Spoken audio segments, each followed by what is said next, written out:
یہ جو نماز تراویح ہے جسے قیام اللیل بھی کہتے ہیں یا صلاۃ اللیل بھی کہتے ہیں، اس کی مختلف فضیلت آئی ہوئی ہے۔ جیسے ایک حدیث ہے صحیح مسلم کی 1163 نمبر کی، نبی کریم صلی اللہ علیہ وسلم ارشاد فرماتے ہیں افضل الصیام بعد رمضان شہر اللہ المحرم، رمضان کے بعد سب سے افضل روزہ محرم کا روزہ ہے۔ محرم میں روزہ رکھنا رمضان کے بعد سب سے افضل روزہ ہے۔ اور آپ صلی اللہ علیہ وسلم فرماتے ہیں وَأَفْضَلُ الصَّلَاةِ بَعْدَ الْفَرِيضَةِ صَلَاةُ اللَّيْلِ، فرض نماز کے بعد سب سے بہترین اور افضل نماز رات کی نماز ہے۔ یہاں دیکھیں یہ لفظ آیا ہے صلاۃ اللیل، رات کی نماز، اور رات کی نماز وہ قیام اللیل ہے۔ تو فریضہ کی ادائیگی کے بعد بہترین اور افضل نماز یہ رات کی نماز ہے، قیام اللیل ہے۔ اسی طرح سے ایک حدیث ہے، ترمذی کی حدیث ہے 2485 نمبر کی، جسے شیخ البانی صحیح قرار دیتے ہیں ایھا الناس افشوا السلام واطعموا الطعام وصلوا والناس نیام تدخلوا الجنہ بسلام۔ اے لوگو، نبی کریم صلی اللہ علیہ وسلم جب مکہ سے مدینہ جاتے ہیں ہجرت کر کے، تو ایک صحابی بیان کرتے ہیں میں نے رسول اللہ صلی اللہ علیہ وسلم سے ملاقات کی، آپ نے اپنی زبان سے جو سب سے پہلی بات بتائی وہ یہی بات تھی۔ کیا بات تھی؟ ایھا الناس، اے لوگو، افشوا السلام، سلام کو پھیلاؤ۔ سلام یہ سلامتی سے ہے، سلام کو پھیلاؤ، اس سے آپس میں ایک دوسرے سے محبت پھیلتی ہے۔ اگر انسان کے درمیان سلام کلام بند ہوتا ہے نا تو آپس میں نفرتیں اور کدورتیں بڑھتی چلی جاتی ہیں، اور جن سے سلام کلام آپ جاری رکھتے ہیں ان سے محبت بڑھتی ہے۔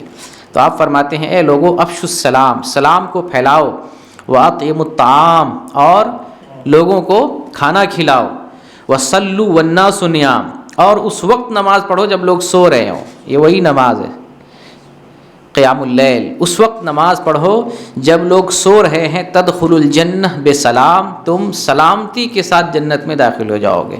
تو یہ نماز سلامتی کے ساتھ جنت میں داخل کروانے والی نماز ہے۔ اس نماز کو پکڑ لینے والا آدمی دنیا اور آخرت میں کامیاب ہو جائے گا۔ یہ تو عام دنوں کی میں بات بتا رہا ہوں کہ عام دنوں میں جب صلاۃ اللیل پڑھتے ہیں، قیام اللیل پڑھتے ہیں تو یہ فضیلت ہے۔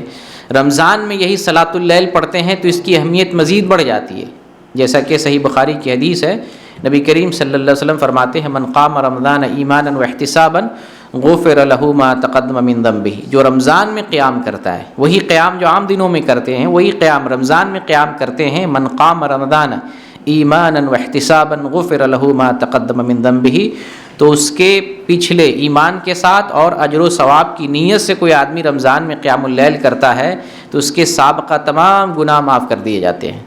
یہ وہی قیام اللیل ہے، وہی صلاۃ اللیل ہے، جب رمضان میں ادا کرتے ہیں تو اس کی اہمیت مزید بڑھ جاتی ہے۔